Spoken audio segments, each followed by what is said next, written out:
Buenos días amigos del canal, ¿qué tal estáis? Es un placer para mí tener hoy aquí a Gregorio Hernández, Inversión por Dividendos. ¿Qué tal Gregorio? ¿Cómo estás? Hola, muy bien. Buenas tardes. Buenas tardes. Vale, pues nada, la idea era esta, lo que estábamos hablando, tener una charla un poco distendida sobre la bolsa, enfocada un poco a todo el público, temas generalistas, sin más, que dure lo que dure, y sobre la marcha vamos viendo. Muy bien. La primera pregunta que te quería hacer es para que te ubique la gente es pues, ¿cuándo empezaste tú en esto de la bolsa? ¿Cuál fue un poco tu progresión? Así si quieres hablar hasta el día de hoy y bueno, un poco para que la gente te ubique de dónde vienes y dónde vas.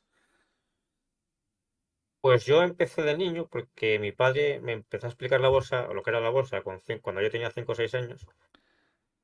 Y desde entonces, pues nunca he dejado de seguir la bolsa porque me gustó mucho desde el principio. Entonces, claro, lógicamente, cada vez la he ido conociendo más y cada vez me ha ido gustando más. Así que, sí, la sigo desde hace un montón de años. Y soy autodidacta, claro, porque en aquella época, esto es los años 70. Pues o eras autodidacta o no invertías, porque no había ningún sitio donde aprender. Así que no había más remedio. O sea, tú viviste la época que tenías que ir al banco a meter la orden o no llegaste a vivir eso. Sí, sí, claro, claro. Hombre, Sí, claro, si internet es de ponte de los finales de los 90. sí, sí. Es cuando empezó a haber internet o sea, bancos por internet y esto. Vale, vale. Y todo este tema de, bueno, leer libros, aprender, ¿también empezaste de adolescente, de joven o te profundizaste más de mayor? Es que digo, cuando empezó a haber libros en España, se supo que había libros, yo ya invertía desde hacía muchos años. Leí libros, pero realmente yo ya invertía, pues como te digo, porque había sido un conocimiento autodidacta a base de observar mucho qué pasaba con la bolsa y llegar a conclusiones propias. Claro, O yo, sea, ni se conocía a Warren Buffett, por ponerte un ejemplo, joder. ni libros, ni nada, nada. Claro, yo no me imagino en esa época la información. O sea, es que, claro, la gente dice, ahora es muy difícil invertir. Joder, ahora tienes toda la información de la empresa a un clic. En esa época es que mirabas en los periódicos. O sea, Ya te digo que las cotizaciones y algunas noticias pues no, ya claro, no me acuerdo exactamente, pero que habían abierto una planta, los resultados de algún trimestre, cosas sueltas, ¿sabes? No era una cosa organizada para nada, sino cosas sueltas. Y a partir de ahí, el que quería invertir se tenía que inventar todo de forma autodidacta, porque no había nada para aprender a invertir. sí, sí, claro. Por eso digo que ahora que parece que la gente muchas veces dice, es muy difícil hoy en día, yo creo que es la época más fácil de lejos. No sé si compartes tú eso, pero de lejos. Y es fácil por un lado, pero por otro la complicación es la sobreinformación. Estoy de acuerdo. O sea, a mí cuando salió Internet, al principio hizo que la gente invirtiese mejor y ahora, claro, el que empieza de cero, pues lógicamente mejora. Pero por otro lado, yo diría que casi que está bajando el nivel medio porque la sobreinformación está aturdiendo mucho a la gente. Esta cantidad de información continua y constante. Al clickbait, no sé si lo conocerán toda audiencia, los títulos engañosos, los mensajes engañosos y exagerados de las redes sociales. Sí. Que parece que siempre se va a hundir el mundo, que todas las empresas o se disparan o se hunden, y eso está despistando mucho a la gente. Sí, sí, totalmente.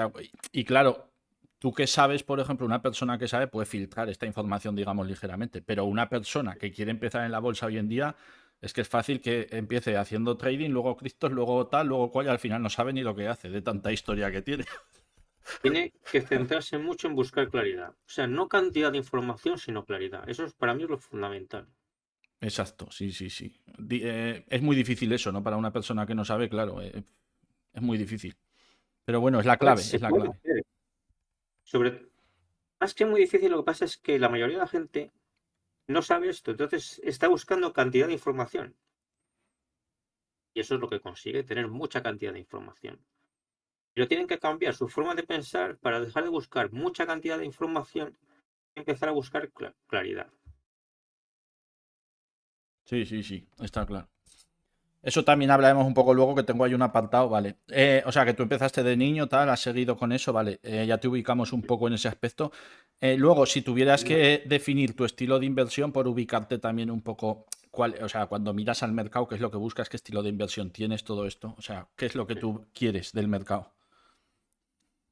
Pues mi estrategia principal es la inversión a largo plazo por dividendos, porque es la más fácil, o sea, que tiene mejor combinación de facilidad, rentabilidad, seguridad y tiempo libre que te deja. Por eso para mí es la principal. Y aparte de eso, pues como me gusta mucho la bolsa, hago otras. Valor, microcaps, derivados, cosas así. ¿Y tienes varias carteras separadas o te haces una cartera más pequeña de Sí. microcap? No, no, son estrategias diferentes. O sea, dentro del patrimonio, cada una de estas estrategias tiene su apartado diferente. Su porcentaje. ¿No? O sea, por ejemplo, La principal son los dividendos, mucho. claro, claro, vale. O sea, el mayor grueso de tu patrimonio lo tienes en dividendos a largo plazo y luego tienes Sí, algo. sí. Vale, vale. Y luego tienes El algo más otro son pequeño. cantidades mucho más pequeñas. Vale, vale, vale. Porque además creo que estas estrategias que son más complicadas te funcionan mejor si inviertes a porcentajes relativamente pequeños de tu patrimonio. Creo que cuanto más porcentaje, más dinero le dediques, más vas reduciendo la rentabilidad de esas otras estrategias. ¿Y esto por qué crees que es así? Porque si tuvieras todo tu patrimonio en ese sector, ¿te sentirías más incómodo? Mucho más. Mucho más. Porque estas estrategias son más complicadas. Entonces, cada operación que buscas, o que buscas y encuentras, es mucho más complicada. Y te pones a, o sea, y hay más una diferencia entre las que ves muy claras, que no son muchas, y otras que harías que no son tan claras. Entonces, si dedicas un porcentaje pequeño, te centras en las más claras, las que ves más claras desde el primer momento. Si metiesen más dinero, pues claro, en pocas empresas no puedes meter mucho dinero, mucho porcentaje de tu patrimonio. Entonces, irías cogiendo otras operaciones que te parecen bien, pero que ya no están, no las ves tan claras. Y eso es lo que te va reduciendo la rentabilidad. Ya, ya, claro. Y más cuando el mercado está complicado y ya está todo muy recalentado también. Y no sé, o sea, que buscar oportunidades en ciertos momentos puede ser muy fácil y en otros puede ser muy difícil. En general, es mucho más fácil encontrar oportunidades para dividendos que para las otras estrategias. Sí, yo creo que también estoy Para de dividendos acuerdo. prácticamente siempre hay empresas baratas y para las otras cuesta mucho más. ¿Y tú crees que el mercado es más ineficiente en las empresas de dividendos y por eso encuentras más oportunidades? No, es que la estrategia es diferente. Porque las de dividendos tú no vas a vender. Entonces vas a hacer muchas compras pequeñas. Si compras a un precio y cae, compras más en la caída. Pero eso no te funciona en las otras, porque en las otras es muy importante que el periodo de tiempo entre la compra y la venta sea lo más corto posible. ¿Vale? En valor, tienes, aparte de que suba, tienes que procurar que suba en el menor tiempo posible, para que te merezca la pena. Entonces eso hace que la estrategia sea mucho más complicada que los dividendos. Claro, pero tú hay, si me dices que lo ideal es que sea el menor tiempo posible, ¿estás hablando de que esa inversión tú la ves desde un punto de vista especulativo o realmente la ves desde un punto de vista de analizar la empresa, etcétera? No, analizar por fundamentales. Pero no luego ganar en dinero en 4 años que en uno. Hombre, La claro, rentabilidad anualizada te cambia muchísimo. hombre, claro, pero por ejemplo, ¿tú consideras que intentar predecir el mercado a un año es bastante posible o muy difícil, muy fácil? O sea, ¿cómo lo ves eso? Porque claro, yo por ejemplo, mi punto de vista es que intentar predecir el mercado a un año es un poco como tirar una moneda al aire, ¿no? Que decía el Peter Lynch. No, o sea, quiero decir, el mercado en general sí, pero por eso en valor, para mí la idea es centrarme en las que veo más claras, que son de las que veo baratas, que hayan tenido una caída exagerada. Entonces, esa caída exagerada te hace que las probabilidades de que suba en 1 o 2 años sean más altas que si no la ha tenido, esa caída exagerada. A eso es a lo que me refiero. Claro, O sea, sí. no, pues que es difícil y que dedico poco dinero porque no se puede dedicar mucho. Porque no se trata de decir voy a coger 10, 15 empresas y voy a adivinar lo que van a hacer. Sino que esas oportunidades más claras que te digo salen pocas en un año. Sí, y más además en empresas, pues por ejemplo, ahora hemos visto que Google llegó a PER 17, a SML casi tocó PER 20. Que yo, por ejemplo, esas las compré y es verdad lo que dices, pues que en lo que va de año llevas un 50% o así en esas empresas. Pero claro, eso no sabes si te lo iban a dar este año, ¿no? Porque hay una que, por ejemplo, me la daba en un mes, pero otra puede tardar 3 años. Es un poco lo que dices tú. Si tú dedicas una parte pequeña de tu Sí. patrimonio, sí que está más. Es tu punto de vista ese, que no es, por ejemplo, el que tenemos aquí muy así, pero te entiendo lo que quieres decir. O sea, entiendo por qué lo haces. En una inversión de medio plazo es el tiempo que dura la operación es muy importante. Entonces, cuantas más operaciones hagas, menos claras las ves y probablemente más se te va a alargar el plazo. Esa es la idea. Sí, sí, hombre, eso está claro.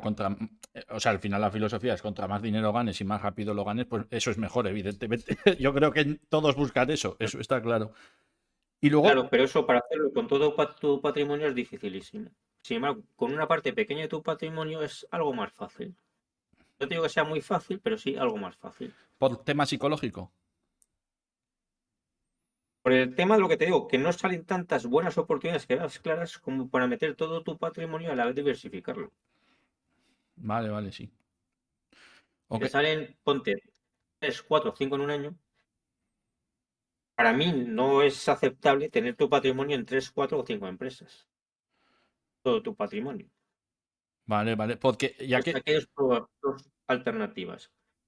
O metes menos dinero para que en esas 3, 4 o 5 empresas inviertas, pero no demasiado, o aumentas el número de empresas. Pero si aumentas el número de empresas, ya empiezas a coger operaciones de medio plazo que no ves tan claras. Sí, ¿Sabes lo sí. que te quiero decir? Sí, yo te entiendo perfectamente lo que quieres decir. O sea, no es algo que yo opere así, pero te entiendo perfectamente lo que me quieres explicar. O sea, a mí me ha quedado claro. Eso. Y ya que has sacado el tema Muy este de que para ti no es, por ejemplo, para mí, mi cartera ideal, ¿no? Lo que yo digo siempre es entre 11 15 acciones. Veo que la gente que invierte por dividendos, no sé si es lo habitual, tenéis carteras bastante amplias. Para ti, por ejemplo, ¿cuál crees que bien. sería una cartera óptima? Mira, O yo sea, que. lo que recomiendo en mis libros desde hace muchos años es al menos 20 y normalmente 30. Lo normal es entre 30 y 50. Y eso es lo que suele hacer todo el mundo. Hay algunos que tienen alguna más, por ejemplo, llegan a 60. Pero lo normal es ese mínimo de 20 que pongo en mis libros y luego entre 30 y 50 es lo habitual. ¿Y esto estás hablando para gente que invierta por dividendos o para todo el mundo? Entre Esto es la comillas. estrategia de dividendos. Ah, vale. O sea, esto en valor no podría ser, porque tú no puedes seguir 40 empresas de la estrategia de valor, ni 30. Es demasiado. Pero en dividendos, como es diferente, sí que lo puedes hacer. Y te da mucha diversificación y te reduce mucho el riesgo. Por eso es que cada estrategia tiene su forma de operar. Sí, sí, no, te comprendo. Y para el tema de, por ejemplo, nosotros aquí que somos más value de mirar de valor y todo eso, ¿tú crees que, por ejemplo, entre 10 y 15 empresas sería correcto, que es lo que nosotros decimos? ¿O recomendarías alguna más? ¿O cuál sería tu punto de vista? A mí o sea, por mi experiencia me parece que 10 y 15 son demasiadas en el sentido de que creo que es difícil en un año encontrar entre 10 y 15 oportunidades claras.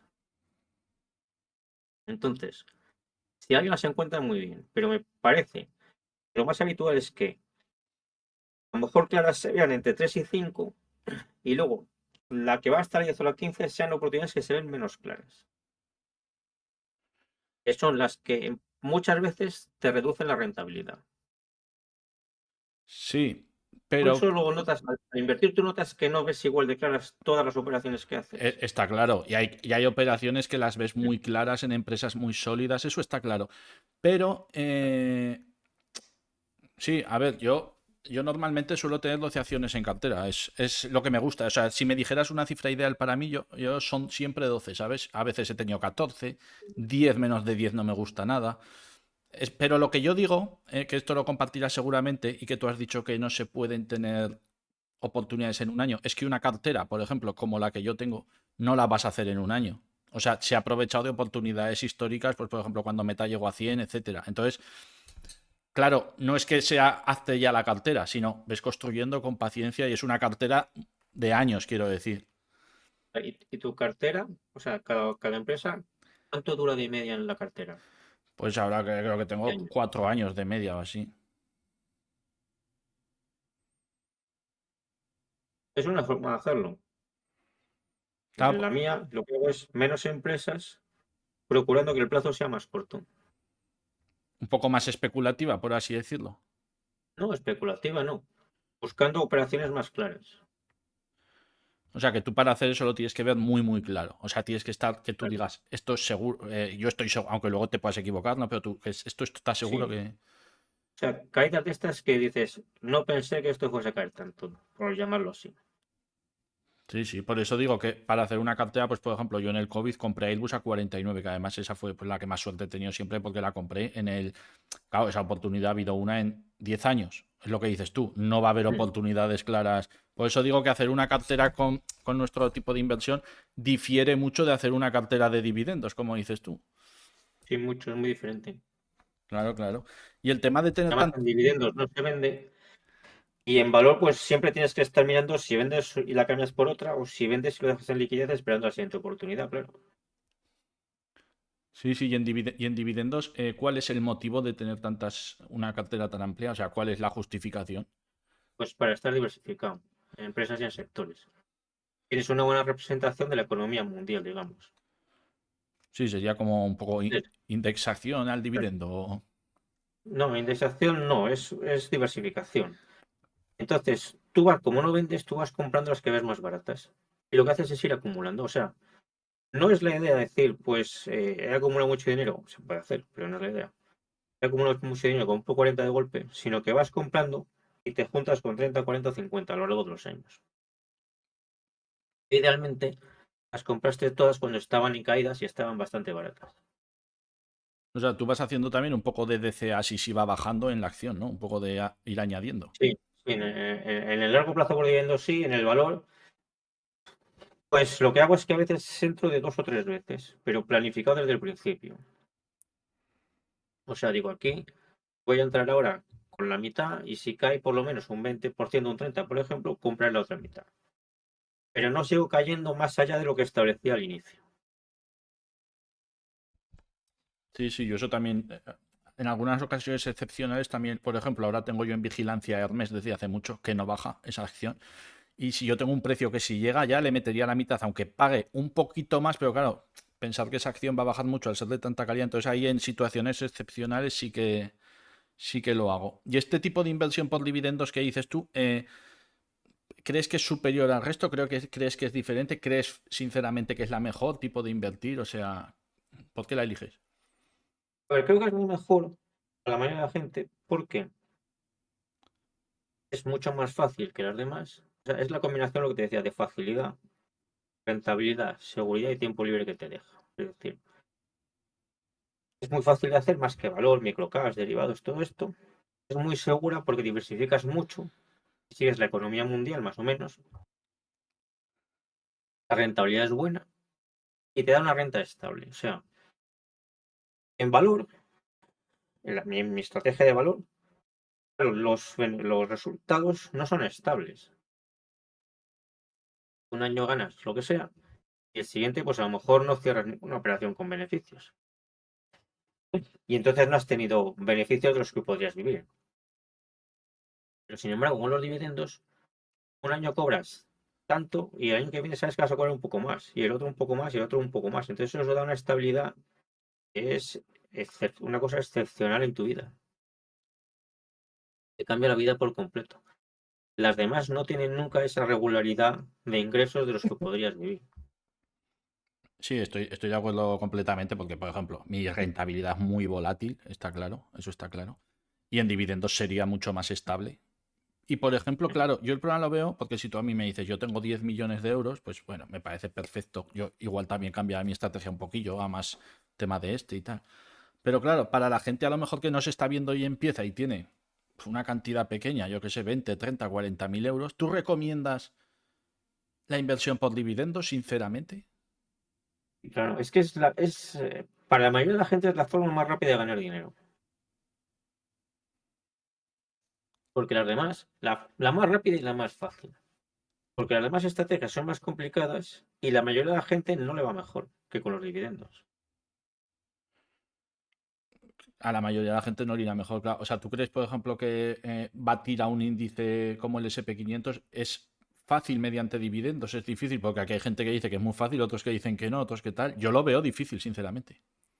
A largo plazo sí es fácil, porque además, sobre todo, lo importante es vertirlo en la renta.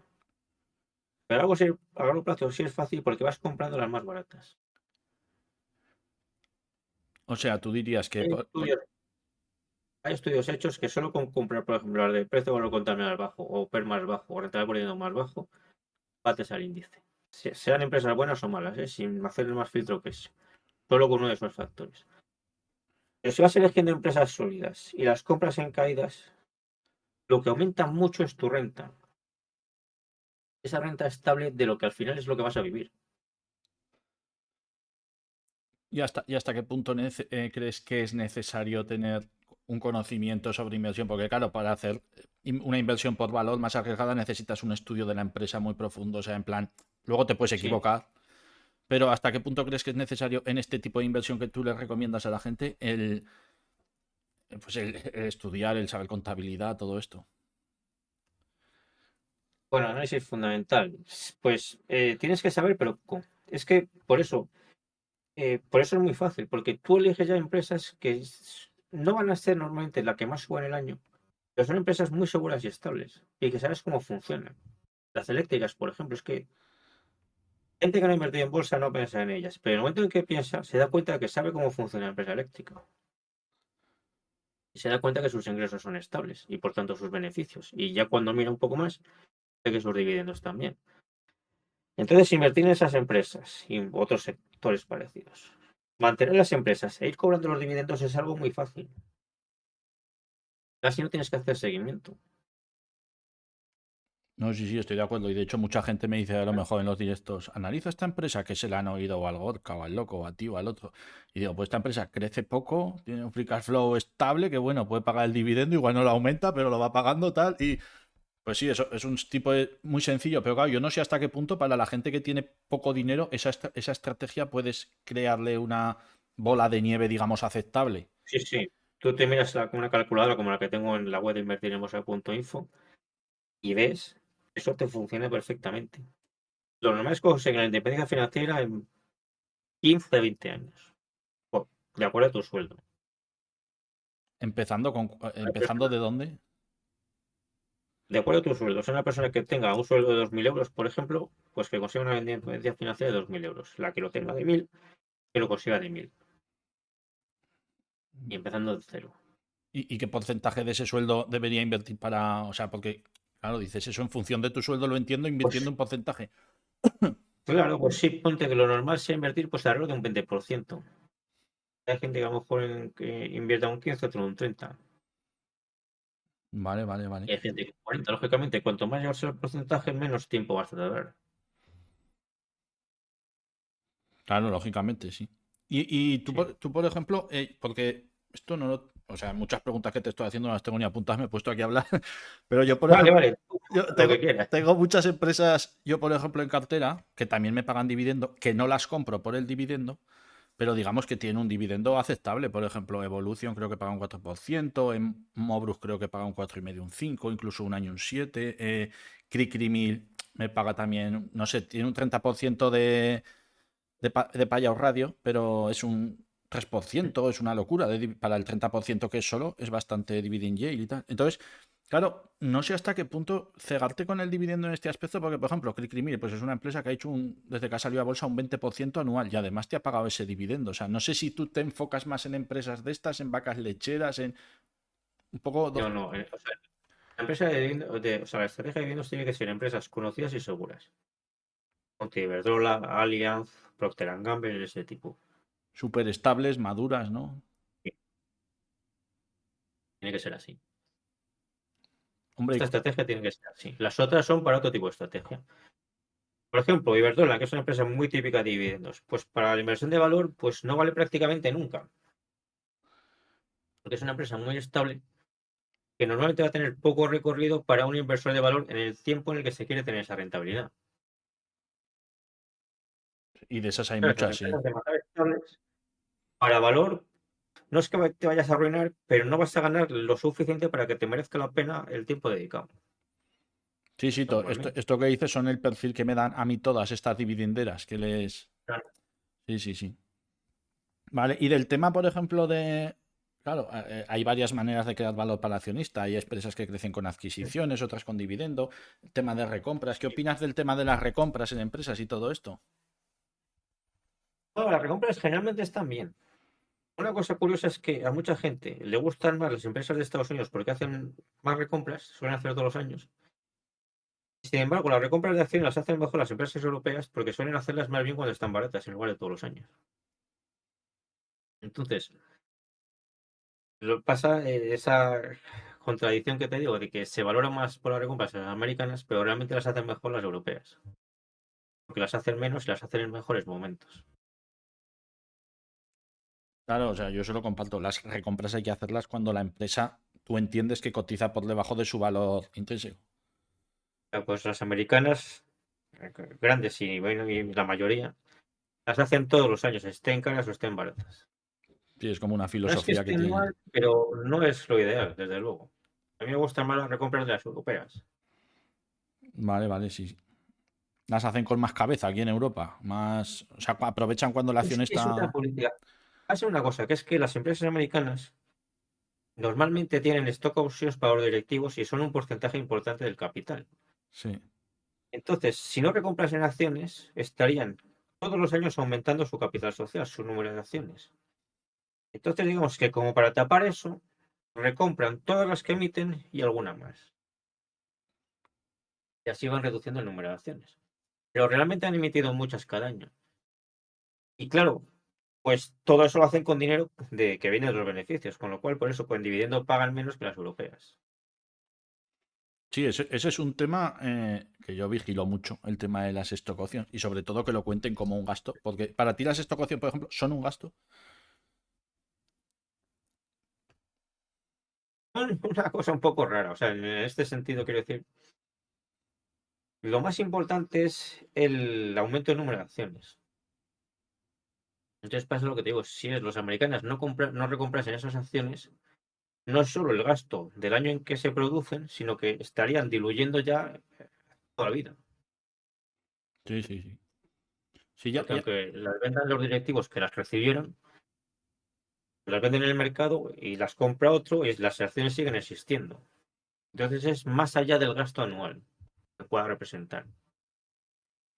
sí, y esto, hay mucha gente que este tema no lo sabe de las igual saben lo que son las stock options, pero no cómo afecta a la empresa, no más allá de diluirte y tal, porque a lo mejor te calculan el beneficio por acción y la empresa te ha quitado las stock options, que eso lo digo mucho en mi canal, y te dice está per 12, y tú si sumas las stock options está per 22. Entonces ahí es un peligro. En las de dividendos no es tan exagerado. Suelen dar el diluido, el beneficio por acción diluido, que son las grandes, y ahí ya te calculan, ya te incluyen eso. Es que eso es clave, es que si no yo lo considero que me están estafando. Es que hay empresas pequeñas de Estados Unidos que sí que hacen cosas muy raras con las stock options. Sí, sí, es una pasada. No, muy raras, son unos premios en acciones exagerados. Claro, claro. Y empresas, por ejemplo, como Google, tienen muchas stock options, pero luego te vas a esto y te las cuentan como un gasto, son legales, no te perrean, ¿sabes? Hay empresas que te perrean directamente. Por ejemplo, Adobe perrea, la gente no lo sabe, con las stock options. O sea, es una pasada, ese mundillo es muy loco eso. Hay que llamar real. Hombre, pues que tú vas al beneficio por acción y tú ves el beneficio por acción gap contra el non-gap y en Google son iguales, porque Google te ha contado las stock options como un gasto. Pero tú vas al de Sí. Adobe y te han restado las stock options y te dicen, no, no, otro el BPA es este. Y luego ves el gap y es bastante más bajo. Ah, vale, vale. Entonces, claro, la gente luego te dice, compra Adobe que está per 16, te dicen ahora, pero está per 22 o 23 realmente. Y el mercado lo sabe que está per 23. No sé si conoces Endava, esta acción que ha bajado tanto, no sé si la conoce. En Dava no, no, Ah, no la sigo. bueno, pues es una que es una pasada. O sea, el PER real es 100 y el que te da la empresa es 8. O sea, eso son unas cosas muy locas. Estados Unidos sí que tiene un problema, o sea, hay cosas que las hace mejor, pero hay otras que las hace peor. Y este tema, por ejemplo, ahí hace cosas muy mal hechas que en Europa no se hacen nunca. En Europa se ve mucho menos esto, sí. Se ve como cuentas más Es que no se ve nada. O sea, claras. estas trabajadas que dice que yo lo he visto en algún caso, eso en Europa no lo hace nadie. Sí, sí. Bueno, Y son en cosas. Estados Unidos es habitual que lo hagan en bastantes empresas. En muchas, sí, en muchas. Y empresas reconocidas y tal, que dices, pero bueno, es como que tienen que dar sus métricas GAP, que aquí en Europa es el IFRS, y te las dan, pero Sí. luego dicen, te las esconden. Ellos te dicen las suyas y luego las otras te las dan un poco escondidas. Y dices, macho, estás ahí. Sí, sí.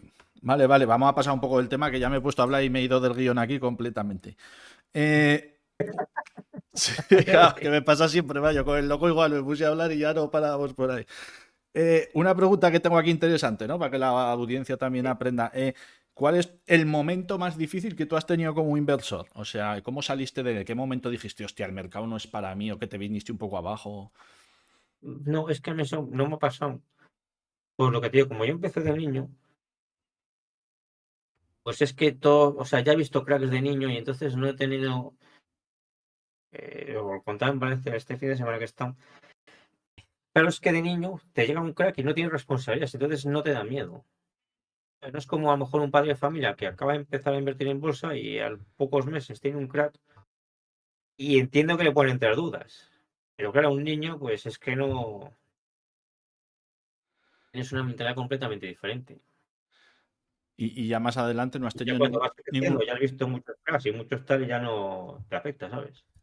¿Siempre has seguido tú esta estrategia de dividendos? Igual por eso siempre has estado un poco más cómodo en ese aspecto. Siempre, siempre no, porque es lo que digo, cuando yo empecé, es que ni siquiera existían las estrategias, ¿sabes? Existía invertir en bolsa. Y cada uno hacía lo que podía. Entonces, lo que no había era, por ejemplo, trading intradía, porque como tenías que ir al banco a dar la orden, tú la vas un día, pero ellos la mandaban y se ejecutaba el siguiente. Y hasta el día después de ese no te decían si se había ejecutado o no. Pues que el trading de corto plazo no existía. Pero dentro de eso, pues el medio y largo plazo no estaba, no, o sea, no estaba claro como está ahora. Sino que existía lo que tiene el concepto de invertir en bolsa y cada uno hacía lo que podía. Entonces, yo fui deduciendo la estrategia de dividendos con el paso de los años. Y sí, pues a lo mejor en los años 80 ya vi claro que lo mejor eran los dividendos. Lo mejor por las características que te he dicho. Sí, que es una Para estrategia ver, que tú has conocido de siempre. Al el final, patrimonio. lo que digo yo es que la estrategia mejor puede ser más rentable una o menos rentable otra, pero al final la que más se adapta a ti y la que tú duermes tranquilo es la mejor. Porque si tú inviertes por valor que decimos y vas loco, mejor que hagas otra estrategia más calmada. O... Estoy un poco así, ¿no? Pero dentro de eso, yo creo que a la mayoría de la gente la que mejor le va son los dividendos. Los dividendos tú los... Bueno, doy por hecho que sí, pero ¿los consideras mejor que la indexación para un Sí, novato? sí, claro. Sí. La indexación, eh, es que la historia de la indexación es que cuando hace décadas se suponía, se daba por hecho, que los fondos de inversión superaban los índices. No se había medido, pero se daba por hecho. Decían, pues hombre, es que es lo lógico. Entonces hicieron estudios y vieron que no, por las comisiones y tal y cual. Y la conclusión de esos estudios es que los fondos de inversión ni siquiera igualaban a los índices. Eso se ha ido deformando y se ha hecho, mucha gente se lo ha hecho creer, es que los índices son algo completamente insuperable. Cuando el origen de todo esto era que todo el mundo daba por hecho que cualquier gestor activo superaba los índices, porque era lo lógico y lo normal. Entonces, una cosa que le pasa a la indexación es que cuanta más gente se indexa, peor lo hace. Esto se ve claramente por el número de fondos de inversión que superan al índice. Si tú recuerdas, Peter Lynch se hizo famoso porque era el único que superaba el S&P 500, junto con Buffett. Pero el que superaba el índice eran gestores con nombre y conocidos.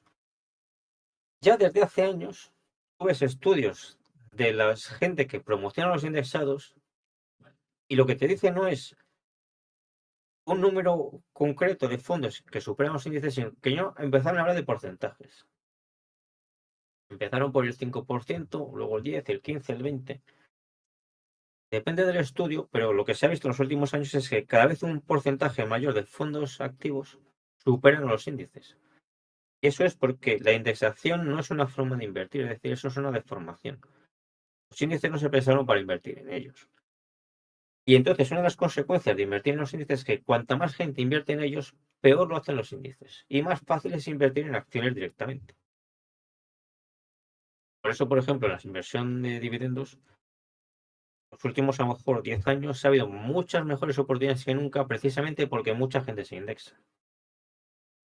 Entonces se han podido comprar, y se siguen pudiendo comprar, empresas muy buenas que están ganando más dinero, subiendo sus dividendos, y las puedes comprar con rentabilidades por dividendo iniciales del 6% al 10%, que eso es una barbaridad. Eso no debería suceder. Está sucediendo por los indexados y también por la gente que se valora las criptos y todas estas cosas. Entonces, todo esto está creando unas oportunidades buenísimas en la inversión por dividendos y creo que también en la de valor. Sí, sí. Y tú aquí, claro, tú aquí separas, porque claro, me ha gustado eso de que los índices no fueron pensados para invertir en ellos, y estoy de acuerdo, macho. No, Pero tú aquí separas un fondo de gestión activa que cobra una comisión a la gente y un fondo que directamente se indexa con una comisión ridícula, tipo MSCI. O sea, no es lo mismo un fondo de un banco, ¿no? ¿Te parecen mal los dos en ese aspecto? sí, yo prefiero las acciones. O sea, los ETFs tienen comisiones más bajas, pero tienen desventajas matemáticas. Eso es lo que te digo, que por ejemplo, cuanta más gente invierta, peor lo hace el índice. Se meten en todas las burbujas. Sí. Otra cosa que les pasa por cómo se construyen los índices es siempre que compras un indexado estás comprando más de lo que está más caro y menos de lo que está más barato. Siempre. Todos los días del año. Entonces eso va reduciendo la rentabilidad de los indexados. Sí, sí, es interesante. Lógicamente a largo plazo es positiva, pero es mejor las acciones porque además no vivimos 1000 años. O sea, al final el objetivo de todo el mundo entiendo que es conseguir la independencia financiera con tu patrimonio. Los indexados no es que no se pueda conseguir, pero tardas muchos más años, entonces la disfrutas mucho menos tiempo. No es lo mismo conseguirla, por ejemplo, con 80 años que con 50, por ponerte un ejemplo. Y es más volátil también, menos predecible. Vale, vale. Y además, una cosa interesante de los indexados, que pienso yo siempre, es que, claro, yo por ejemplo tengo una parte en indexados muy pequeña, ¿no? El 15%, así algo ridículo porque empecé hace años y bueno, ahí meto de vez en cuando sin más, ¿no? Si no me preocupa, me da igual, ahí lo meto y ya está. Pero, claro, es verdad que cuando la gente, una persona novata, llega al mercado, porque la mayoría de los que invierten en indexados es gente nueva, etcétera, que empieza y van ahí, ni siquiera miran la valoración de ese índice. O sea, les da igual. Es como el índice se va a regular solo, ya bajará cuando baje y seguiré Sí, sí. comprando. O sea, ¿tú cómo crees? Esto es complicado, ¿no? ¿Cómo crees que afecta tú al índice esta locura de no mirar en cuánto está valorado? Se va a regular solo, lógicamente. Pero si no para de Mm. entrar liquidez, Eso está modificando el comportamiento de la bolsa y pasa lo que te digo, que empresas muy buenas que aumentan beneficios, aumentan dividendos, se están pudiendo comprar, pero durante periodos largos de tiempo, con rentabilidades por año iniciales, del 6% al 10%, y eso no es normal. Esos son desequilibrios que causan los indexados. Son unas rentabilidades espectaculares para empresas que están aumentando sus dividendos, no son empresas con problemas. sí, sí, yo creo que esto, a ver, evidentemente tendrá consecuencias. No sé cuál van a ser esas consecuencias porque creo que es bastante complicado adivinarlas. Pero el mercado está cambiando en ese aspecto, eso está claro. Tú piensas que la burbuja de Internet del año 2000 en gran parte la crearon los indexados. La gente se dio cuenta y entonces se pasaron de moda. Ahora se han vuelto a poner de moda y en algún momento volverán a pasar de moda. Pero mientras tanto están dando unas oportunidades espectaculares muy buenas para los que invertimos en acciones. Sí, pero por ejemplo, tú ves ahora yo, desde mi punto de vista, creo que el mercado está un poquito caro, por encima de la media, lógicamente, tal. Pero yo no veo que haya una burbuja, por ejemplo, Meta, lo que te digo, que la compré yo muy abajo, ahora está tal, pues creo que estaba Africa Flower a 27 veces valoración así. O sea, hay empresas, Palantir está per 500, vale. Por el tema de las stock options. Si no, la gente piensa que está a 200, no, con las stock options está per 500. Fíjate cómo cambia la película también, ¿no? Entonces ahí hay burbujas muy grandes. Hay empresas así que hay burbujas, pero realmente las empresas que cambian el mundo, Google, ASML, Meta, Microsoft sí que está un poco más cara, tal. Pero yo ahí no veo que haya una burbuja ahora, que el mercado. Creo que puede haber una corrección del 15-20, vale, pero bueno. Es que a lo mejor hay burbuja, pero no es en la cotización, sino en sus cuentas de resultados. Quiero decir, todas estas empresas han ganado muchísimo dinero porque les ha beneficiado la regulación. Si la regulación se normaliza para estas empresas, pueden ganar mucho menos dinero. ¿A qué te refieres con eso? O sea, no entiendo. ¿A qué Pues, regulación? las redes de las telecos las están usando prácticamente gratis desde toda su vida. Ya, ya. Si tienen que pagar un precio justo a las telecos, pues gran parte de los ingresos y beneficios de estas grandes tecnológicas pasarían a las telecos, por ejemplo. ¿Y tú crees que alguien con el poder para decirle ahora a Google, oye, tú esto? O sea, es que Google la gente lo usa desde que se levanta hasta que se acuesta. O sea, ya es una cosa Que a que... la gente le da igual que Google gane más dinero o menos. Claro, pero o sea, los servicios de Google tienen que seguir estando, entiendo. O sea, es algo ya, está en Sí, el sí. tejido social, más allá de...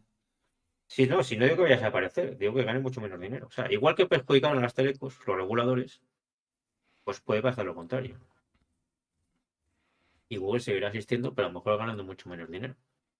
Vale, vale. Y tema de... Claro, el otro día vi también un dato de que hay ya más ETFs en el mercado que acciones. No sé si has visto ese dato. Sí, pero si es que eso ha pasado siempre con los fondos. Siempre ha habido muchos más fondos que acciones. Es un Por eso poco... No sé, es un... invertir en fondos es mucho más complicado de lo que dicen. O sea, invertir en fondos es fácil en el sentido que dicen, no, tú coges, eliges un fondo, apagas el cerebro y metes el dinero ahí. Pero si hay más fondos que acciones, pues eso es una complicación. Aparte que mucha gente luego no ve claro que lo que hay dentro del fondo. Y aparte que lo que no valen los fondos es para cuando llega el momento de vivir de ellos. Entonces, ¿qué pasa con todo el que tiene fondos? Que cuando llega el momento de jubilarse, que vive mucho peor de lo que podría, porque no se atreve a sacar el dinero. Saca mucho menos de lo que le darían los dividendos si eso fuese una cartera de acciones. Y se le pasa la vida con miedo a gastar. Y claro, pues eso es una pena.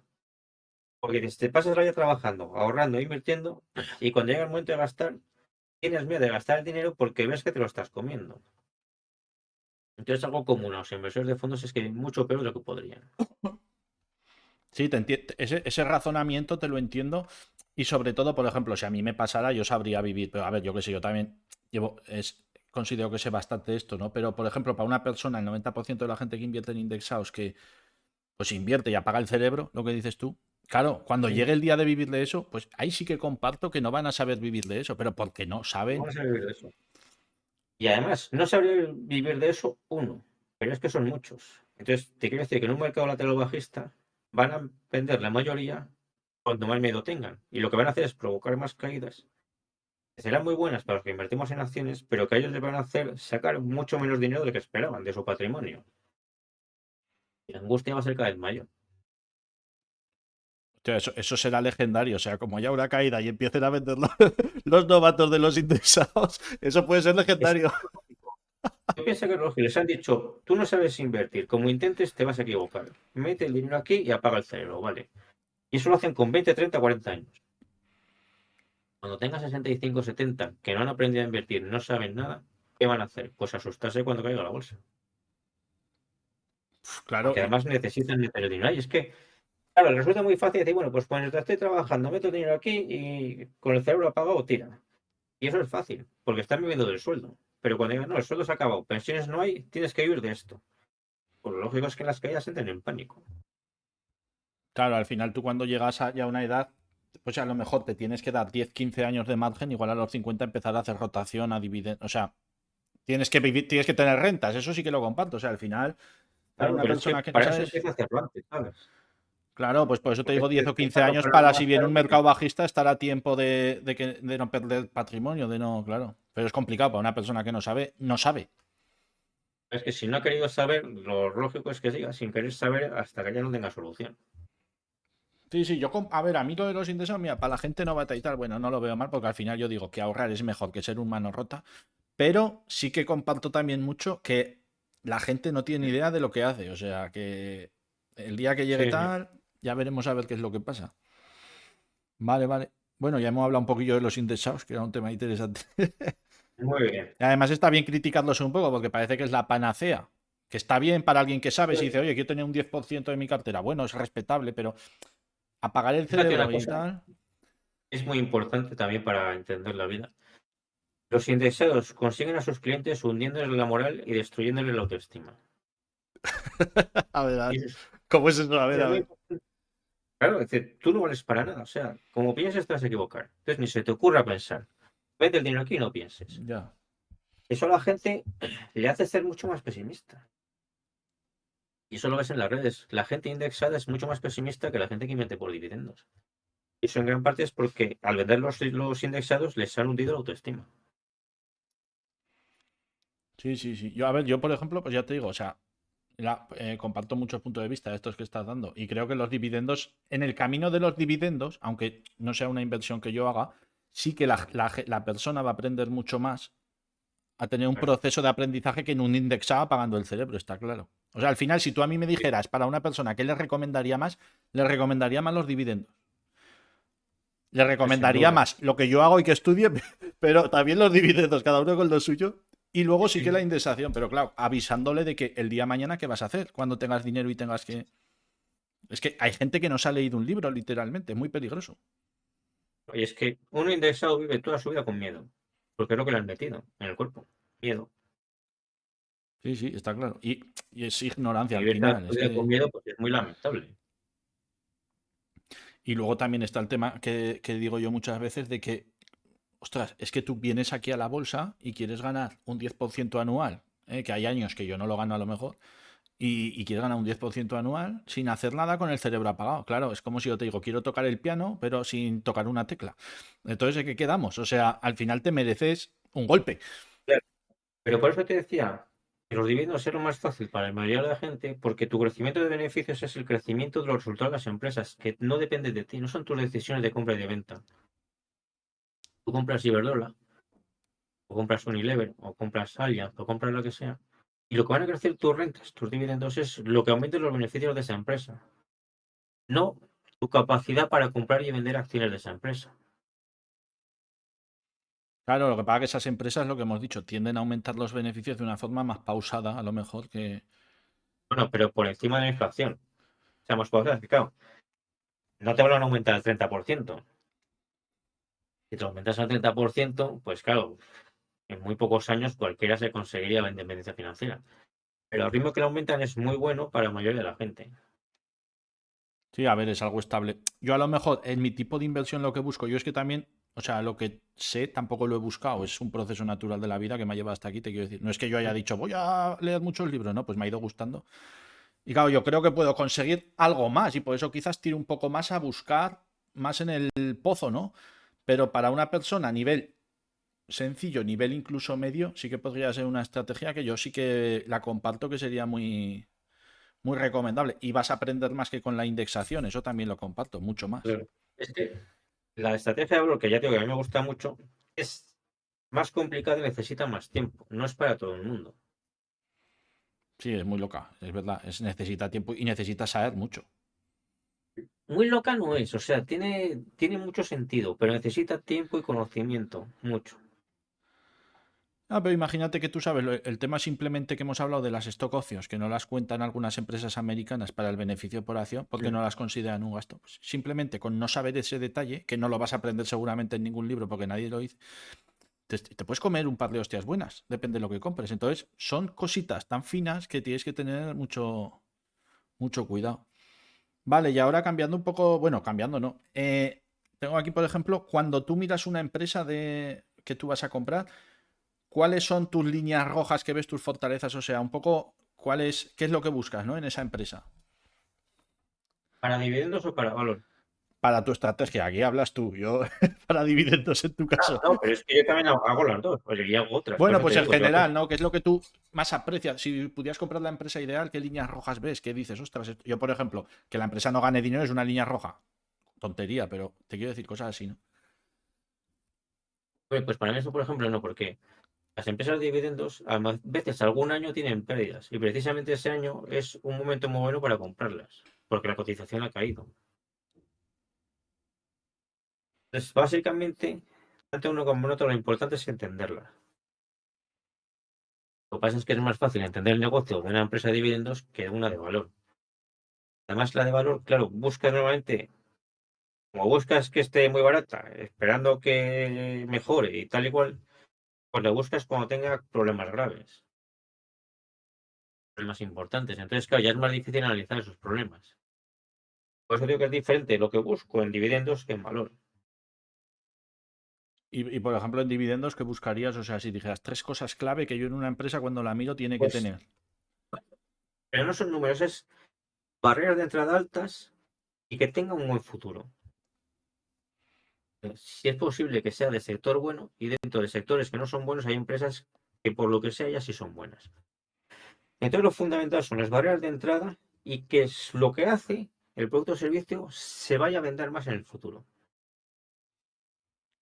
Eso es lo más importante. Más que tenga un ratio así o así. Eso es lo de menos.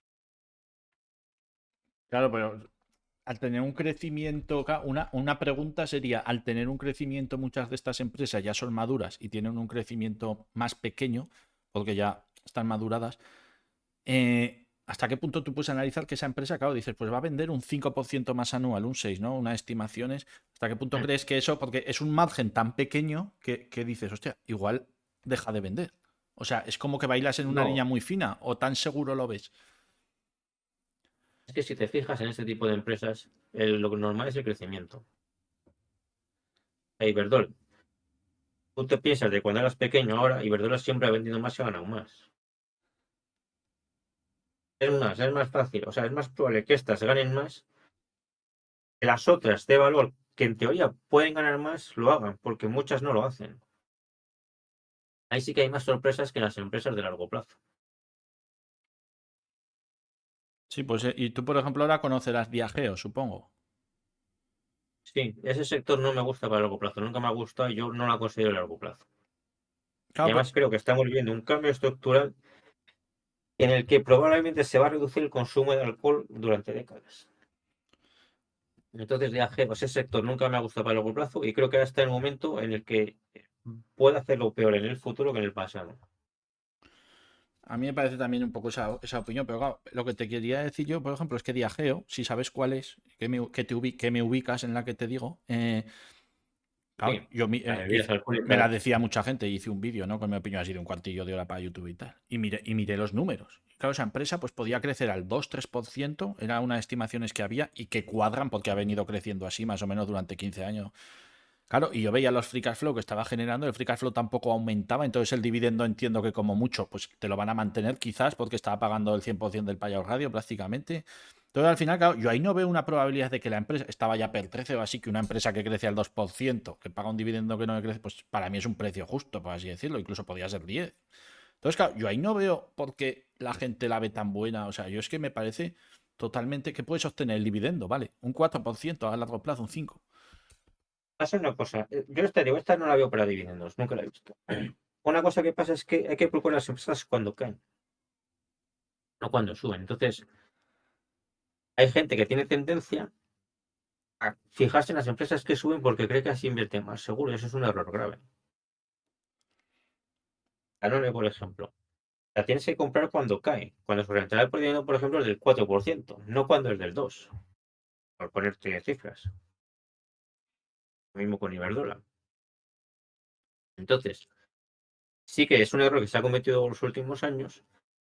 Empresas estables que se han puesto demasiado caras, se decía que es que se estaba pagando calidad.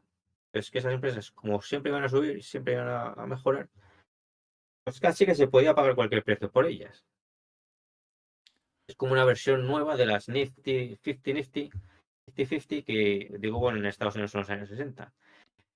Entonces, la gente que ha comprado empresas a largo plazo con rentabilidad del dividendo del 2% de ese estilo, creo que se ha equivocado. Porque la estrategia de dividendos no consiste en eso, consiste en comprar empresas cuando la mayoría de la gente no las quiere, no cuando las quiere casi todo el mundo y están caras. Claro, te entiendo el razonamiento, pero aquí surgiría una pregunta, por ejemplo, que se me ocurre. Claro, si el precio de la acción baja, tú compras, porque entonces el dividend yield es mayor. O sea, en vez de 2, pues pasa a ser un 4, o sea, que hay un 50%. Claro, Sí. tendrás que analizar si esa bajada es porque la empresa se va al pozo, porque evidentemente si la empresa ha bajado porque gana menos, genera menos free cash flow, el dividendo bajará, entiendo. Pero lo importante es aquí es la visión a largo plazo. El negocio sea bueno a largo plazo aunque algún año caiga. Vale, tú Y que a hablas de veces pasa. ciclos así, de ciclos de subida, de... Pero piensa en negocios como seguros, electricidad, alimentación, aeropuertos, cosas así. Si tienen un año malo, a veces cae la cotización, te puede bajar el dividendo, pero esos momentos son muy buenos momentos de compra porque ese negocio es un negocio de futuro que va a ir a más. O sea, no se trata, que es otro error que comete mucha gente, que si una empresa de estas baja el dividendo, la venden. Eso es un error muy grave, porque esos momentos son muy buenos momentos de compra. Hombre, está claro. Yo veo que vender en ese momento sería lo peor que puedes hacer. O sea, eso está Pues claro. hay gente que lo hace. Hay gente que lo hace y es un error muy grave, claro. Claro, incluso puede que el precio baje y si no es un problema, digamos, si es un problema macroeconómico que no es de la propia empresa, de la operatividad de la empresa, igual hasta te mantiene el dividendo y luego lo sube. Sí, sí, sí. Pero incluso aunque baje el dividendo un año, no pasa, o nada, o 2 años. Ya, Porque tú estás te entiendo, sí. pensando en los dividendos del resto de tu vida, no justo el del año que viene, ¿sabes? Sí, sí. Esa es la mentalidad que hay que tener al invertir a largo plazo. Por ejemplo, bueno, la que te he dicho de Airbus que compré, ostras, esa paga dividendo. Incluso 2 años lo ha tenido cancelado ahora. O sea, y pues Sí, fíjate, te quiero decir, sí, es interesante. Y fue el mejor momento para comprarla, cuando no hubo dividendo. claro. Sí, sí. Sí, sí, vale. Otra preguntilla que tenía aquí, bueno, que hemos hablado un poco. Claro, ¿tú cuando compras una empresa te sumerges un poco en la cuenta, en los balances, en los flujos de efectivo o no eres mucho de eso, eres más de otras cosas, de una visión más global? A ver, yo eso sí lo miro porque me gusta, pero para los dividendos, para invertir a largo plazo por dividendos no es necesario. Es mucho más importante elegir las barreras o sea, elegir empresas con buenas barreras de entrada y buen futuro que mirar detalles de ratios. Eso no es muy secundario. Es más, una cosa curiosa es que la gente en la inversión por dividendos, la gente que más ratios mira suele invertir peor. ¿Por qué? Porque le empieza a dar importancia a cosas que no la tienen.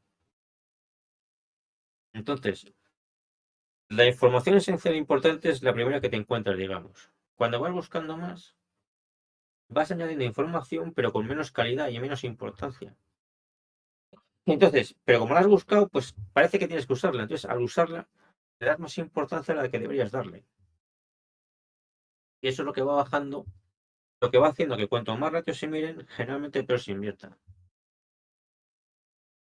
Y, bueno, sí, a ver, pero por ejemplo, Te digo los dividendos, es que cada estrategia es Sí, sí, diferente. no, sí, te entiendo. Pero, por ejemplo, para el simple dividendo, estudiar, joder, porque lo más complicado de una empresa de valor cualquiera es un poco los flujos de efectivo, porque tienes que ajustar las depreciaciones, las cuentas por cobrar, todo esto. Entonces, claro, el free cash flow, yo sí que sería importante, ¿no? Para una inversión por dividendos, entenderlo bien, porque al final el dividendo sale de ahí.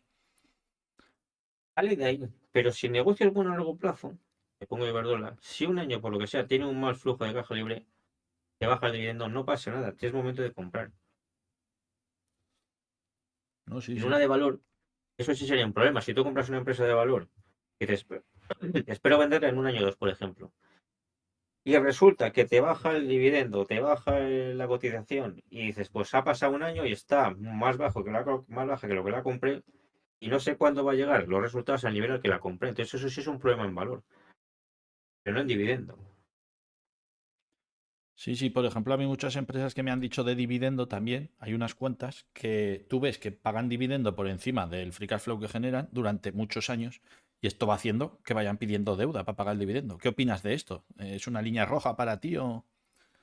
Bueno, es que, claro, el free cash flow también depende de cómo se mide, porque no siempre se mira bien. Entonces, tendría que haber un ejemplo concreto. Eso, lógicamente, la pregunta así puesta, ¿es lógico pagar los dineros con deuda años y años? Pues no, pero es que no hay casos habituales de eso A mí, en las empresas.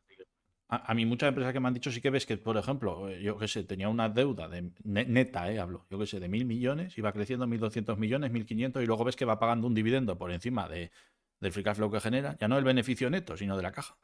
Y dices, Bueno, ostras, pero si esa empresa se está endeudando más porque está invirtiendo más, realmente está generando más dinero para pagar dividendos.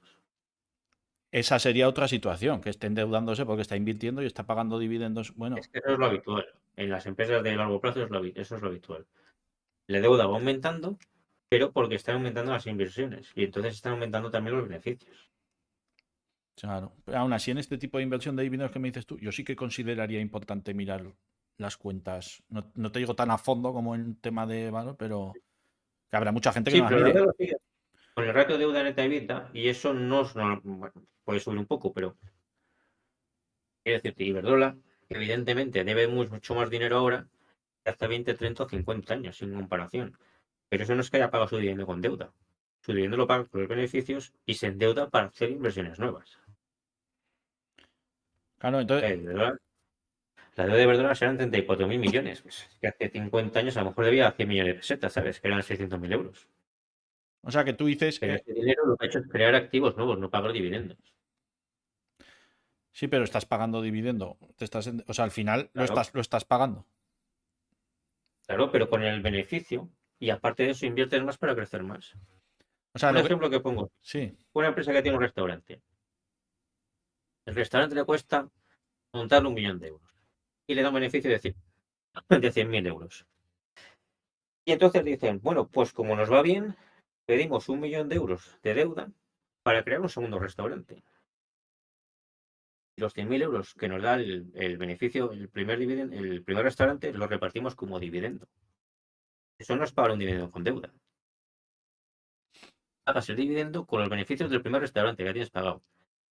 Y el 1.000.000 de euros que tienes de deuda lo estás pagando con los beneficios del segundo restaurante. Lo que no puedes hacer es decir, no pago dividendo hasta que no tenga deuda, porque si te va bien, como les pasa a las empresas, después del segundo dividendo vendrá el tercero, luego el cuarto, el quinto, el número 100, el número 200, el número 500, y claro, siempre vas a tener deuda. Si esperas a pagar dividendo a no tener deuda, dices, ¿para qué hemos hecho esta empresa? Sí, yo. Entonces eso es un tema que genera muchas equivocaciones, porque lo normal en las empresas es que pagan el dividendo con los negocios que ya tienen y aumenten la deuda para generar activos nuevos. Pero eso en ningún caso es pagar el dividendo con deuda. Sí, vale. Al final lo que importa es que hay una sumatoria de gasto que des inversión más dividendos más todos los gastos que tiene la empresa y una cantidad de deuda que has pedido. Luego la puedes asignar un poco. Pero claro, lo que tú dices es, Iberdrola, lógicamente, debe mucho más que hace 10 años, pero, por ejemplo, el ratio deuda-EBITDA está mantenido. O sea, si el ratio Claro. deuda-EBITDA se te fuera de madre, sí que sería preocupante, entiendo. A ver, preocupante. Claro, ahí así que Es que las estás. empresas no se van endeudando hasta la quiebra. Entonces, lo que pasa es que si el ratio de deuda neta vida sube mucho y en ese momento se frena la economía y bajan los beneficios, pues lo que suele suceder es que la cotización baja mucho, a lo mejor baja el dividendo y es muy buen momento para comprar, porque eso es un problema temporal que va a pasar. Claro, ya tienes que confiar un poco en la gestión de la empresa, es correcta. O sea, tú dices, vale, ahora han aumentado deuda, pero tiene en cuenta que lo van a controlar. Pero es que en este tipo de empresas lo que te digo es que prácticamente siempre es lo que pasa. Vale, A vale, veces se sí. deudan un poco de más en un momento en que la economía se frena. Entonces, para reducir la deuda al nivel normal, puede que bajen el dividendo, pero cuando está al nivel normal, vuelven a crecer como siempre.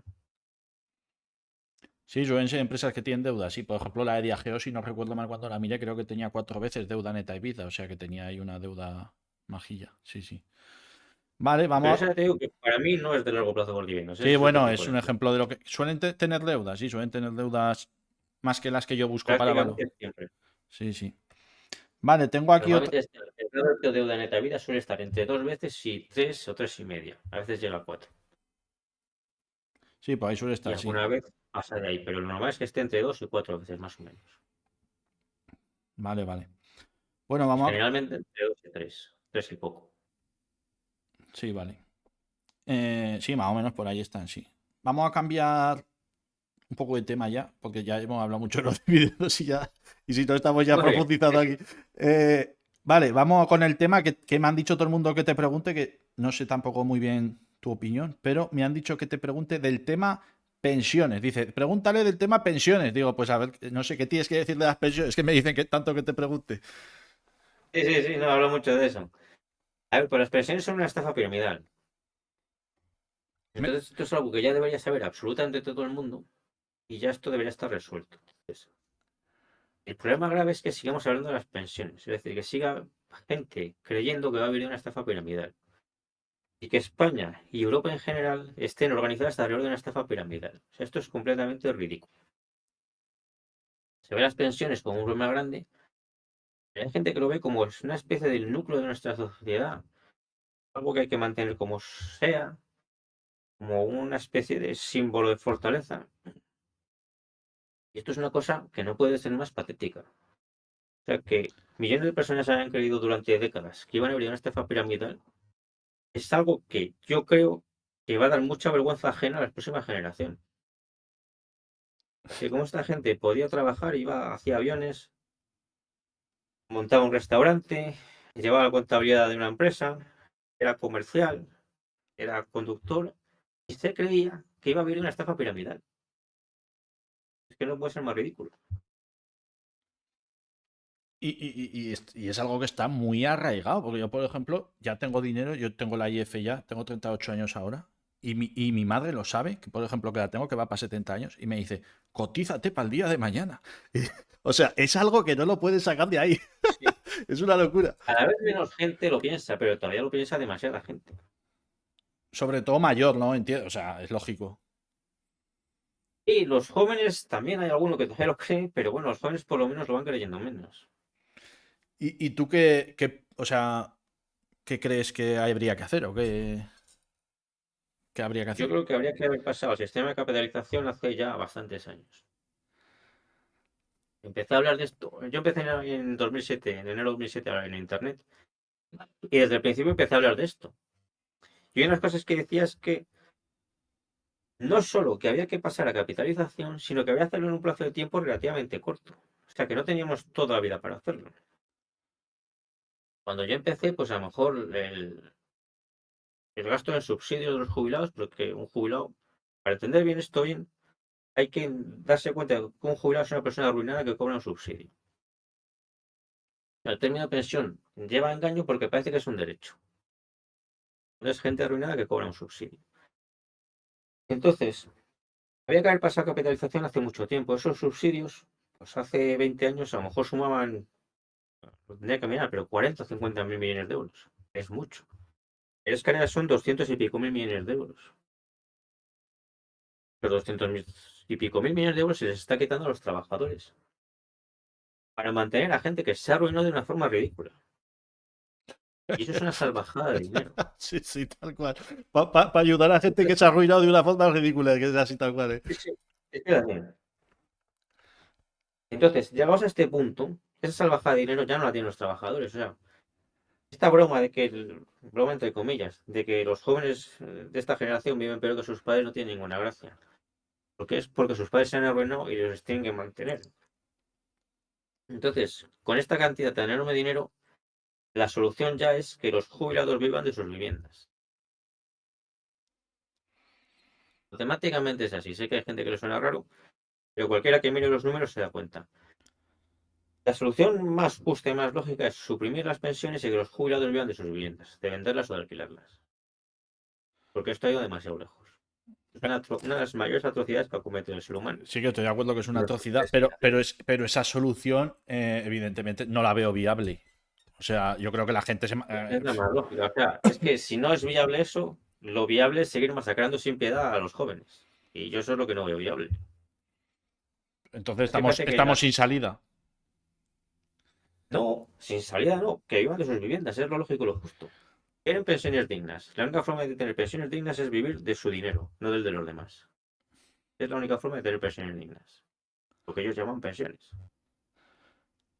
Pero, ¿y entonces tú qué defenderías? ¿Que cada persona ahorrara para... O sea, ¿cuál sería... Sí, por Vale, los supuesto. mayores que Tienes un, vivan de sus pensiones y los jóvenes? un sistema de capitalización.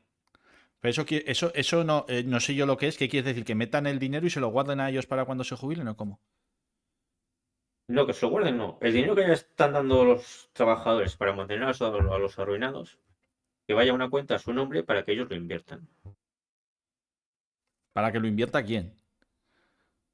La persona, O sea, tú dices que el dinero que le dan para eso vaya a una cuenta y que la persona lo invierta.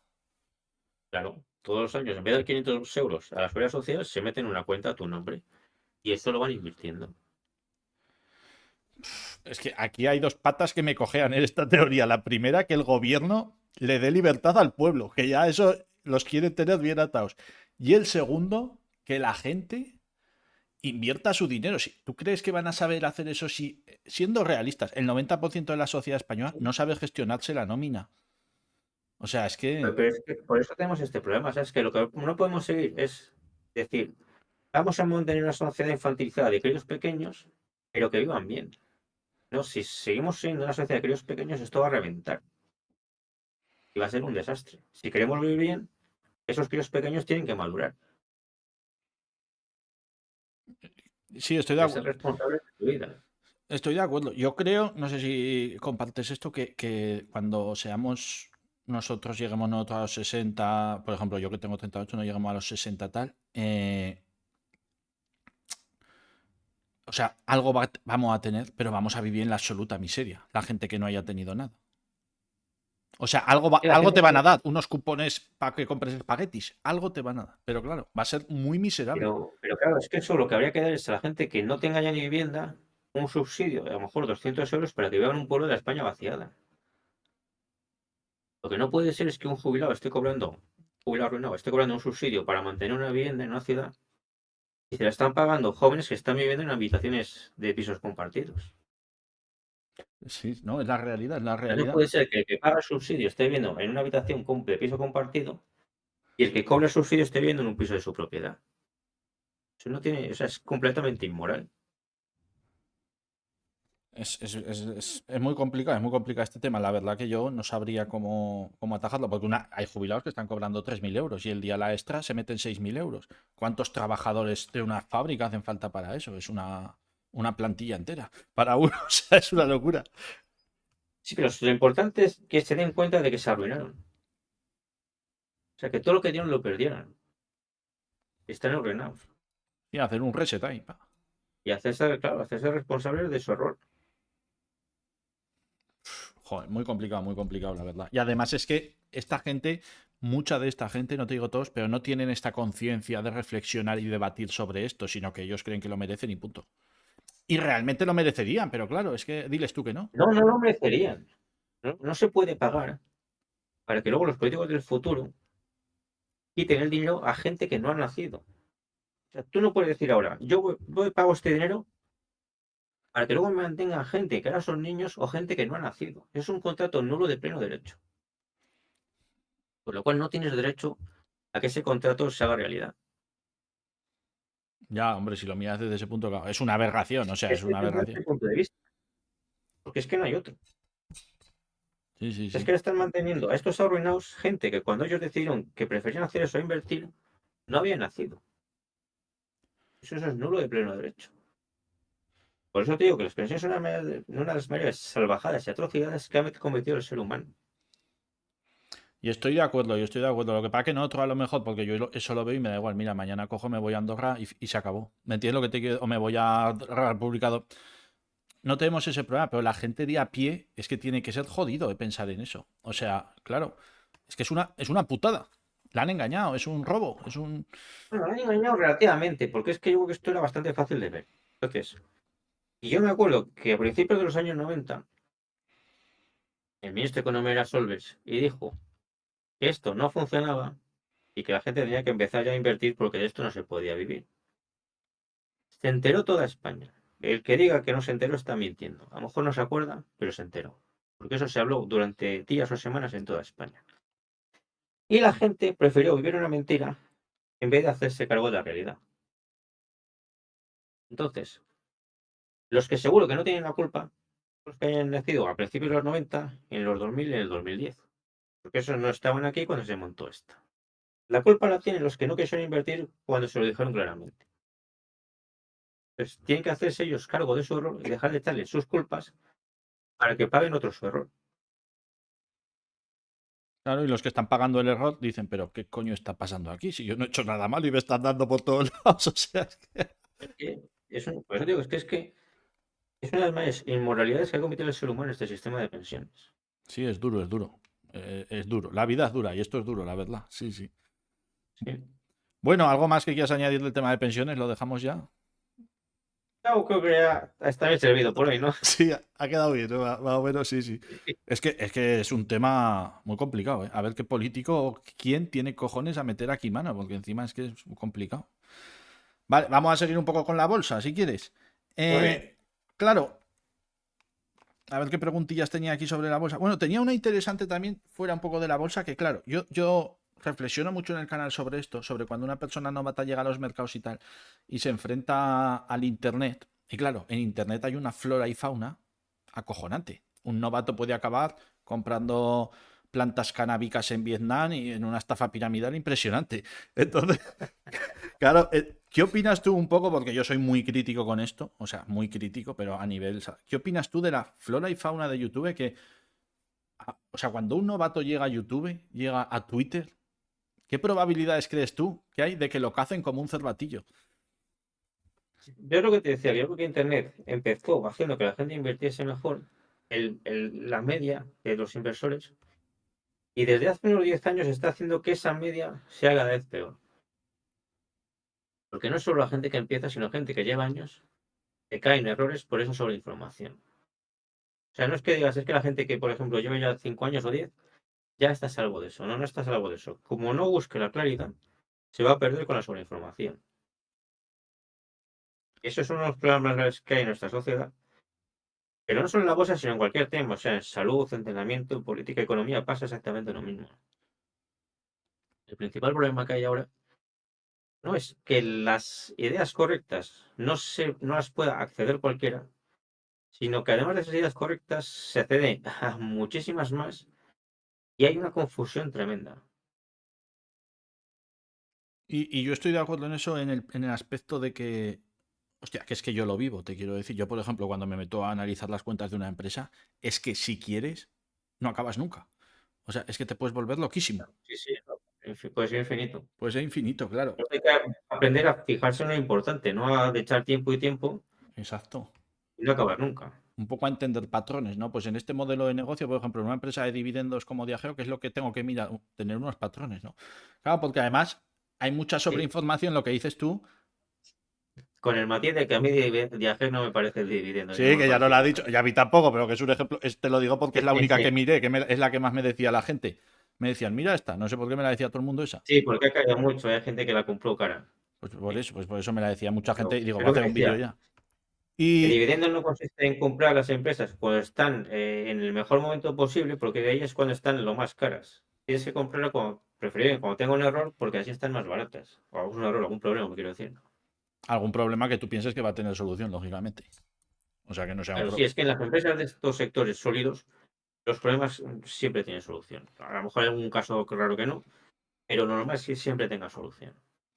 Vale, vale. Y claro, lo que decías tú que hay mucha sobreinformación, también pienso que aparte, lo más importante, estoy de acuerdo contigo, esto para la gente que vea esta charla, es que tienes que buscar la claridad, o sea, tienes que buscar Sí, separar, eso es tienes que perder claro. más tiempo separando el trigo de la paja que viendo información.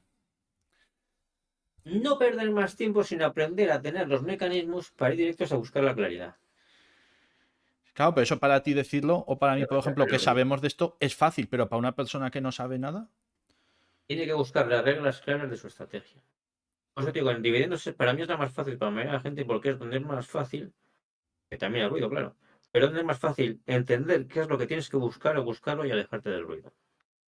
sí, en eso puedo estar de acuerdo, sí. Sí, sí. Claro, y luego lo que te decía, aparte de que hay mucha sobreinformación, mucha de esa sobreinformación también es mala. O sea, es que es de gente que a lo mejor tiene una cartera de 10.000 euros que lleva 3 meses y se ha hecho un Twitter y ha crecido y sabes, y ya tiene 20.000 seguidores y es una Sí, locura eso. puede ser, sí, claro. Es criminal.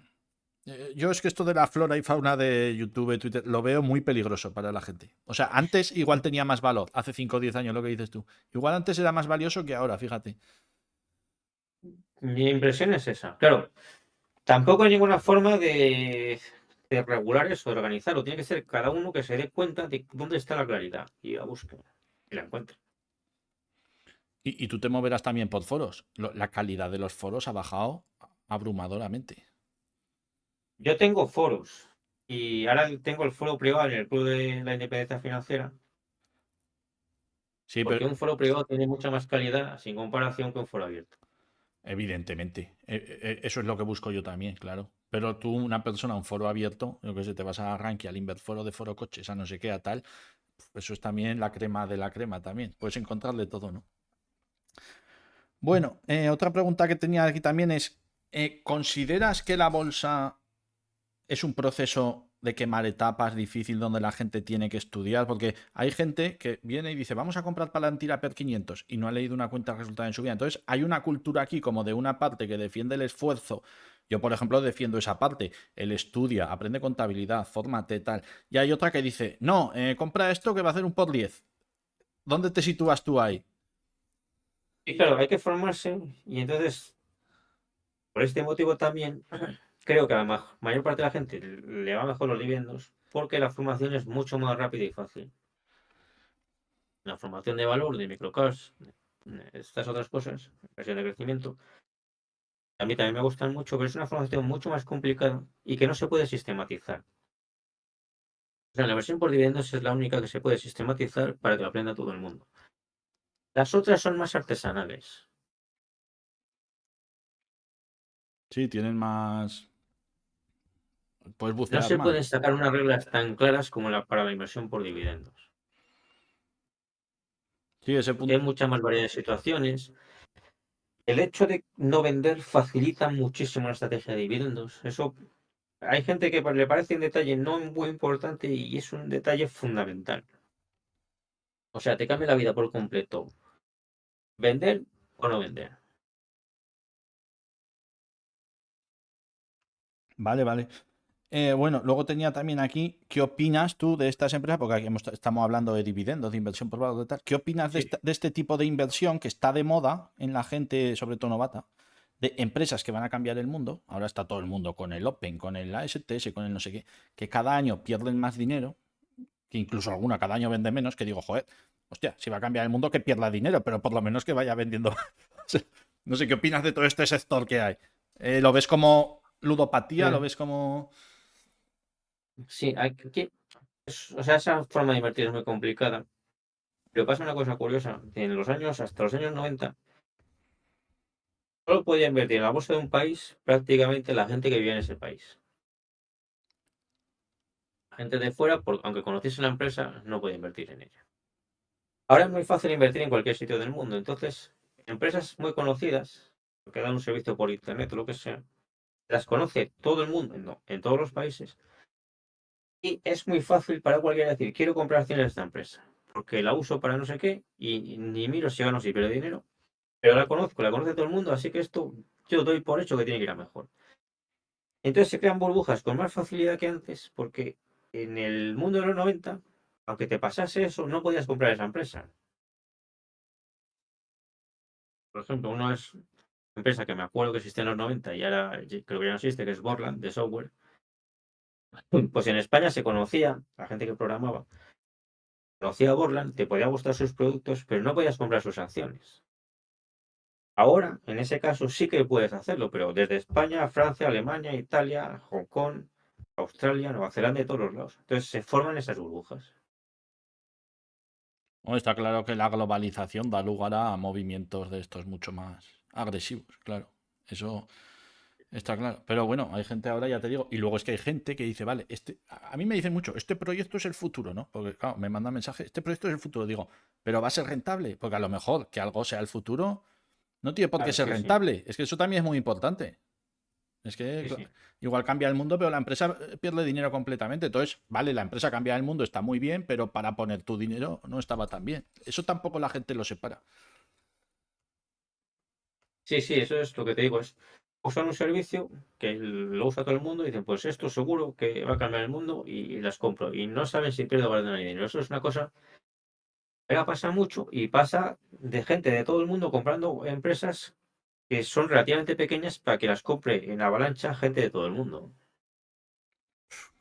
Eso yo lo veo criminal para para la gente. O sea, es que eso me parece como ir al casino. O sea, es que lo veo tal cual, ¿eh? Claro, pero por eso la gente tiene que primero tener clara una estrategia de inversión, sea dividendos, valor, crecimiento, o lo que sea. Y luego, Y mucha gente está invirtiendo sin estrategia. Solo creo que va a subir, pues la compro. Pero ¿y qué estrategia de inversión? Pues no sé lo que es una estrategia de inversión. Pero creo que esta empresa va a subir. Y no sé si van a perder dinero, ni sé cómo mirarlo, pero la compro. Pasa exacto, mucho, sí. exacto. Y igual ha ganado dinero un año y está per 700 y la compro. Que no, o sea, es que no tienen sentido. Bueno, eso son locurillas, ¿no? Que va Sí, haciendo la gente. Sí, pero que yo a mi audiencia soy muy de eso de tener cuidado con esas cosas. Digo que mira, tú aquí sabemos invertir. Digo, esto mira qué valoración tiene, mira qué peligros tiene, tener cuidado. Porque si tú, vale, si tienes una cartera 99% bien hecha y un 1% haces el tonto, bueno, yo tampoco lo defiendo, pero claro, como tengas una cartera entera de chicharros de estos, pues es probable que... Y además la gente que tiene carteras de Sí, estas suele tener poco dinero. O sea, ves por ahí que compran y dicen, he comprado tal, y ves que ha comprado 400 euros. Dice, no me jodas. sí, Entonces, claro, es muy peligroso, muy peligroso. Bueno, tengo aquí un bloque ya último con unas preguntillas. No sé si tienes prisa, no sé cuánto llevamos, la verdad, muy no, bien. no lo tengo aquí, no lo he mirado. Que son las Pues debemos preguntillas. llevar hora y media, hora y 40, yo creo. Ah, sí, tanto. Pues se me ha pasado rápido. Así, sí, bueno, puede ser, Son puede las ser. 7:25, vamos a empezar a las Sí, puede 6 ser. menos 10, así yo creo. Tengo aquí preguntas que me ha dejado la gente de Sastas Sí. que me sigue, porque a los que pagan allí tal les digo, va a venir esta persona a dejarme preguntas tal, y me dejan alguna interesante y cojo las que más me de esto, ¿no? Y hay preguntas curiosas, por ejemplo, una es, ¿qué consejo te darías a ti mismo si pudieras viajar al pasado y volver a hacer tu camino, ¿no? Un consejo que dijeras, me hubiera gustado este consejo, ¿qué te hubiera gustado escuchar, ¿no? Complicada la pregunta. Sí, eso es complicado, sí, porque no sabría decírtelo claramente, la verdad. O sea, no sabría ahora mismo. Es que como fue una cosa muy progresiva desde niño y tal, Estás no, contento, eso digamos, no con tu sabría decir, camino. ¿No, pero no cambiarías muchas cosas? no. Y además es que cuando una cosa no la tengo claro, prefiero responderla a inventarme un boleo, ¿sabes? Sí, va. Porque se despista más diciendo, pues bueno, voy a decir tal cosa por responder. Eso no veo así nada claro para responder, la verdad. No sé, un consejo podría ser, pues yo que sé, ten más paciencia, sé más tal, no sé, alguna cosilla de estas. No se te ocurre Ya, nada. sí, pero o sea, lo que sí puedo decir es lo que digo que es tener paciencia fundamental para la gente que empieza y la que ya ha empezado y que busquen la claridad. Eso me parece ahora fundamental. Sí, esos son buenos consejos. Yo Pero los cuando yo apoyo también. empecé, el tema de la claridad, pues no era un problema porque es que lo que había es una falta de información tremenda. Entonces era casi el extremo contrario. Sin embargo, ahora el tema no está en que falte información, sino que tienes que buscar la claridad. Vale. Eh, Otro que me habían dejado, ¿qué porcentaje de dividend yield o de JOC, ¿no? Que se dice también, creo. ¿Cuál es que tienes en cartera, ¿no? ¿Cuál es tu objetivo? O sea, un poco tú, si lo quieres decir, que no sé si esta pregunta es muy invasiva, ¿cuánta rentabilidad recibes del dividendo en porcentaje o cuál es tu objetivo? A ver, lo normal, a precio del mercado, lo normal es que esté el 5 o 6% ahora. ¿Más impuestos o menos? O sea, con impuestos, La media de una cartera. con impuestos descontados o O sea, no, te lo digo el bruto. el bruto, un 5 o 6%. O sea Los que impuestos ya dependen de cada uno de su situación, no son el mismo para todos. está La puesta. media de una cartera ahora, que esté bien diversificada en sectores, empresas y todo eso, pues ponle que sea entre el 5 y el 6% a precio de mercado. Si tú la compraste hace años, pues a lo mejor a ti te da el 10 o el 15 o el 20. Y a precio de mercado, o sea, las compras que haces nuevas ahora es más o menos eso.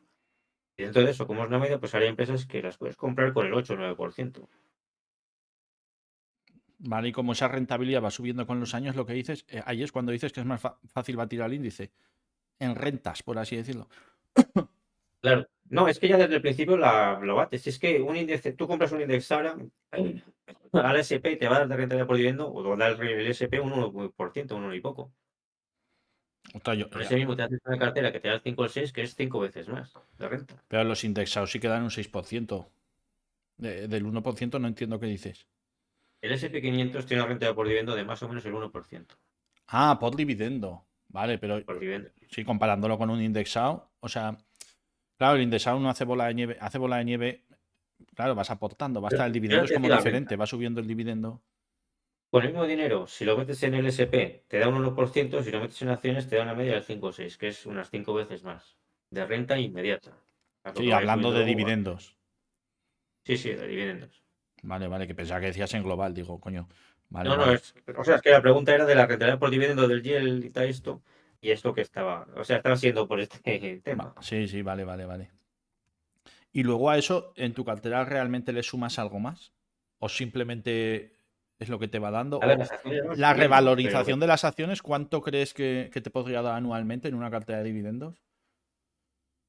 Es difícil. Depende de la fase, ponte que sea entre el 5 y el 10, hasta a lo mejor el 15 Ostras, pues a de mí me media, parece mucho eso.